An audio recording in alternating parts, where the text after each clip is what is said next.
வணக்கம். இன்னைக்கு நம்ம பார்க்க போகிற டாபிக் பேஸ் தியரம். அதாவது probability and random variables paper prepare பண்ணுறவங்க பேஸ் தியரம் கண்டிப்பாக ஃபாலோ பண்ணுவீங்க. அதில் யூனிவர்சிட்டி கொஷின்ஸ்லாம் எப்படிலாம் கேட்பாங்க அப்படிங்கிறதுக்கான மாடல் தான் இன்றைக்கி பார்க்க போகிறோம். A company producing electric relays has 3 manufacturing plants producing 50, 30 and 20% respectively of its product.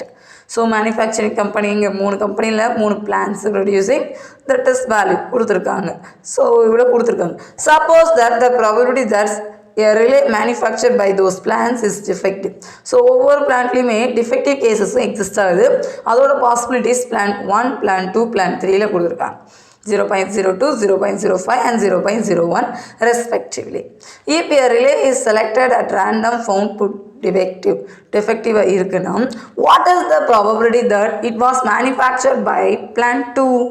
So இவ்வளோ பர்சன்டேஜ் தான் கொடுத்துருக்காங்க, தவிர கவுண்டிங் நமக்கு கொடுக்கல. நம்ம சூஸ் பண்ணுற ரிலே டிஃபெக்டிவாக இருக்கணும். பட் அது அவங்க கேட்டிருக்கிறது என்னென்னா what is the probability that it was manufactured by plant 2. Plant 2ல் சூஸ் பண்ணுறதுக்கான பாசிபிலிட்டி என்ன அப்படின்னு ஸ்பெசிஃபிக்காக கொடுத்துருக்காங்க. ஸோ இந்த மாதிரி கொடுத்தாங்கன்னா நம்ம கண்டிஷனல் ப்ராபபிலிட்டி அண்ட் பேஸ் தியரத்தில் தான் நம்ம பண்ணுற மாதிரி இருக்கும். இப்போ சொல்யூஷன் பார்க்கலாம். ஃபஸ்ட்டு நமக்கு 3 பிளான்ட்டு கொடுத்துருக்காங்க. ஸோ இந்த 3 பிளான்ட்டில் பிளான்ட் 2ல் வேணும் தான் கொடுத்துருக்காங்க, தவிர டேட்டா நமக்கு 3 பிளான்ட்டில் கொடுத்துருக்காங்க. ஸோ அதை ஹைலைட் பண்ணிக்கலாம். Let A1 be the event of choosing plant 1, let A2 be the event of choosing plant 2, A3 be the event of choosing plant 3.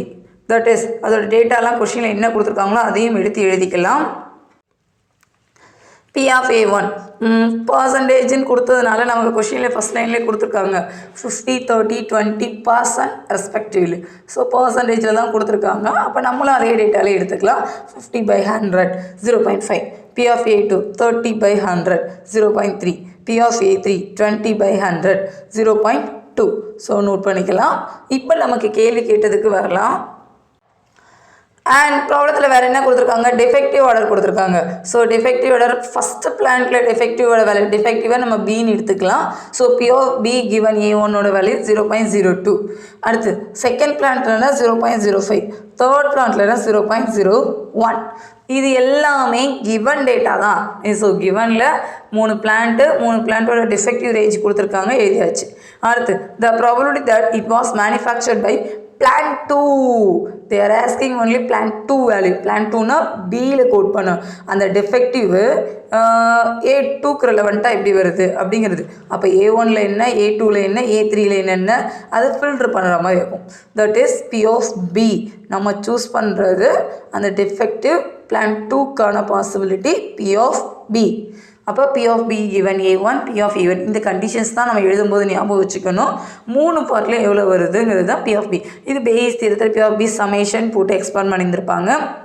இப்போ டேட்டா எல்லாத்தையுமே சப்ஸ்டியூட் பண்ணுங்கள்.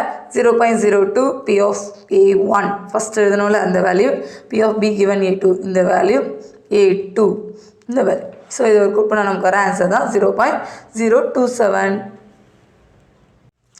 ஸோ இந்த மாதிரி கொஷின் கொடுக்குறாங்கன்னா கொஷின் நல்லா ரேட் பண்ணணும். பிளான் 1, பிளான் 2, பிளான் 3 கொடுத்துருக்காங்க and defective கொடுத்துருக்காங்க. இது ரெண்டையும் எப்படி கம்பைன் பண்ணுறோம் அப்படிங்கிறது மட்டும்தான் இங்கே நம்ம பார்க்கணும்.